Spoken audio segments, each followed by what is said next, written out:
Because everywhere online right now, it feels like the goal is the same: go viral, blow up, hit crazy numbers, repeat. I realize that's just not something I want. People throw around the term brain rot a lot. I don't even mean it as an insult to creators. What I mean is content that's built to be consumed fast and forgotten faster.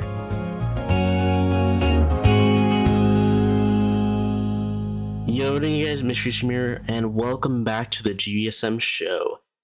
So, I'm your host, Mr. GVSM, and today we're going to be talking about something more personal and something that's been on my mind for a while now.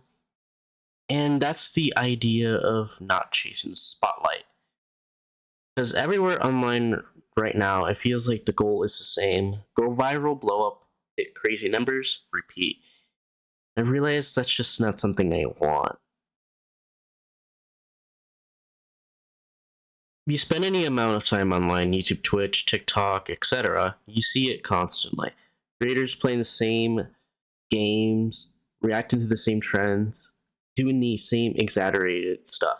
And it works. Some of these people pull 50,000 views like it's nothing.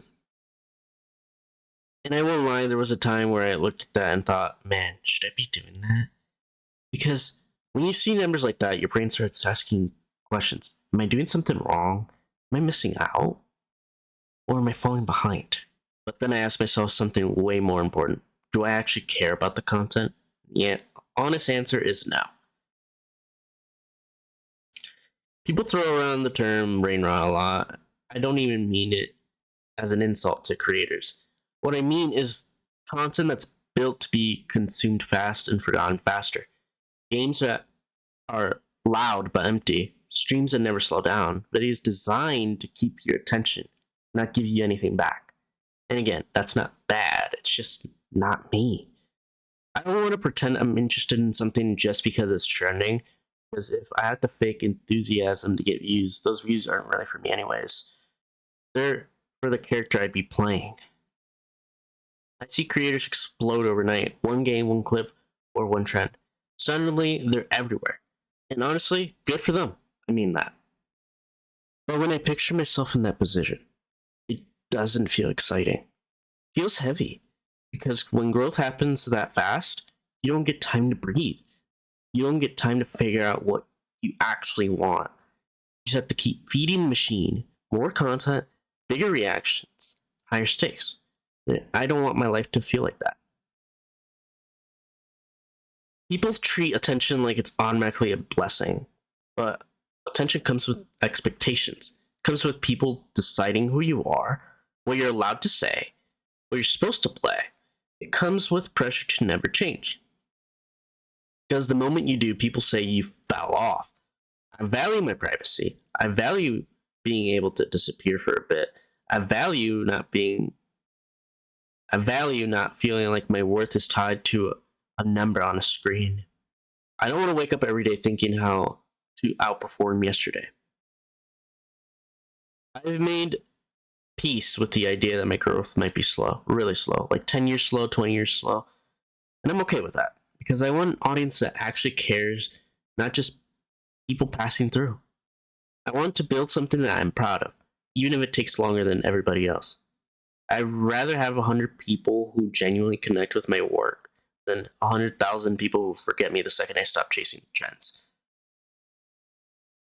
Success doesn't have to mean being everywhere. It doesn't have to mean trending. It doesn't have to mean proving anything to anyone. For me, success is freedom. Freedom to make what I want, freedom to take breaks, freedom to grow at my own pace. If it takes me 20 years to build something real, that's still a success. Maybe even better success. And honestly, a big reason I don't chase trends is because the internet has this way of ruining things that used to be fun, like hobbies. Once something gets optimized for numbers, it stops being about enjoyment and starts becoming more about performance. But anyways, you ever notice how nothing is allowed to just be casual anymore? Like, you can't just enjoy something. The moment you like a game, people ask, why aren't you streaming it? Why aren't you making content on it? You grow so fast with this. And suddenly, something you like turns into a job. That's when it stops being fun. I miss when hobbies were private, when you played games because you wanted to, not because the algorithm needed feeding. Now everything's about efficiency, best settings, best loadout, best way to grow, best way to monetize. And if you're not doing it the right way, people act like you're wasting your time. But here's the thing, not everything needs to be optimized. Some things are allowed to just exist. I think that's why so many people are burnt out. They turned everything they loved into content. Music becomes stats, gaming becomes performance, art becomes engagement farming. And then one day you wake up and realize you don't even like the thing anymore. You just feel obligated to keep doing it. I don't want that. I want to like things quietly. I want to enjoy stuff without sharing it, to create without turning every moment into a clip. Not everything needs an audience. There's also this weird pressure now to always be on. If you're not posting, people think you disappeared. If you're not active, think you fell off. Take a break, people assume something's wrong. But sometimes you're just living. Sometimes you're just tired. Sometimes you're just enjoying something offline and don't like proving it to anyone. That should be normal. I think we lost the idea that hobbies are supposed to recharge you, not drain you, not stress you out, not make you feel behind. If something you love starts feeling like homework, that's a huge fucking problem. And it's okay to step back before it ruins the entire thing. You know, video games were never just content for me. They were something I grew up on. They were my escape, my comfort, my way of disappearing for a few hours when real life felt too loud. I wasn't thinking about the views, I wasn't thinking about performance, I was just playing. And that's why this whole conversation about virality hits different when it comes to games. Because gaming used to be special, it used to feel personal. I remember waiting for games, like really waiting. Reading about them, watching trailers, talking about them with friends, counting down days. Now we're at the point with GTA 6. And yeah, I'm so excited. Of course I am. That's one of the games that doesn't come around often. But what's interesting is, I'm not excited in the content creator way. I'm excited in the kid again.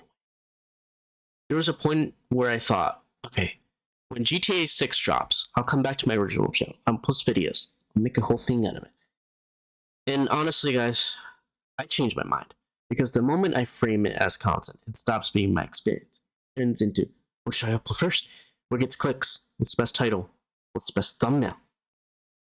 I don't want that attached to something I've waited years for. I want to play GTA 6 without thinking about recording, without worrying about pacing, without wondering if people are watching. I want to sit there and just play.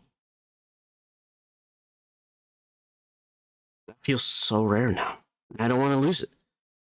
That doesn't mean I won't share it at all. Maybe I'll stream it, but if I do, it won't be for everyone. It'll be for my Discord, for people who are already there, people who get the vibe. Pressure, no performance, just hanging out. Be real. And even then, we'll see. I think that's the point I've been trying to make this whole episode. Some experiences don't need to be content. Some moments are better when they're private. And some things are worth protecting from the algorithm. Even if it means missing out on views or subscribers. Doesn't matter. I'm okay with that. This idea of taking things slow doesn't just apply to games. It applies to shows too, because I'm going to be honest. It's taken me 5.5 years to get through Supernatural. And no, it's not because I don't like the show. It's because of Jack. Spoiler alert for Supernatural, by the way. If you haven't seen it, skip ahead like a minute or two. I'm just gonna say it. I'm not a Jack fan. Like, at all. And I tried. I really did. There were moments where I started to come around on him, especially during that time where it was just him and Dean hanging out before he died. That dynamic, that actually worked for me. It felt grounded, it felt earned. And I was like, okay, I can see where this is going. And then everything after that, the moment Jack killed Mary, that was it for me. That flipped a switch. I went from trying to like the character to actively disliking him. And it wasn't even in a fun, dramatic way. It was just fucking frustrating, dude. What made it worse was that the show kept forcing him into this central role. Like, no, you're not supposed to care. This matters. But I didn't. And when a show tells you how you're supposed to feel instead of letting you feel it naturally, it breaks the connection. That's when watching it stopped being enjoyable. So I slowed down a lot. I'd watch a few episodes and stop for months, come back, then dip again. Not because the show was bad, but because my attachment to it changed. I think that's okay. Not everything has to be binge. Not everything has to be finished fast. Not everything has to hit the same way it did in earlier seasons. Sometimes you grow off parts of things. Sometimes characters ruin momentum for you. Sometimes the magic just shifts. And forcing yourself through it doesn't make it better. What's funny is that it circles right back to everything I've been talking about this episode. Whether it's games, contents, or shows, the moment something feels forced, it loses its impact. I don't want to rush experiences. I don't want to fake enjoyment. And I don't want to pretend like it's just because I'm supposed to. I think that's why I'm okay taking my time now with growth, with content, with the things I enjoy. If something takes years, that's fine. I don't like a character everyone else loves, that's fine too. Not forcing myself through stuff just to keep up. And with that, I think I'm gonna wrap up this episode. Sorry that it's a bit short. I tried, guys. We're still getting through it, but I think this is a pretty good episode here. Like, I actually feel like I'm talking with you guys, like having an actual conversation about shows, games, my sense of not wanting to really be in the spotlight. Because a lot of people say they respect me for not doing the brain rot bullshit. Which, yeah, I don't want to even fuck around with that stuff, you know, guys. I never want to touch those stupid games. Like, my siblings play it. I just ignore whatever the hell they're saying, because, like, oh my god, it is just bullshit. Like, seriously. It's one of the worst trends I've seen in a long, long, long time. Like, back when I was a kid, we had the mannequin challenge, the bottle flipping challenge. And we had a lot of fun. We didn't really have the stupid slang that we have now. They blame it on us, by the way, Gen Zs. That's Gen Alpha's bullshit. That's not our shit. Like, I don't get it, guys. It's stupid, for one.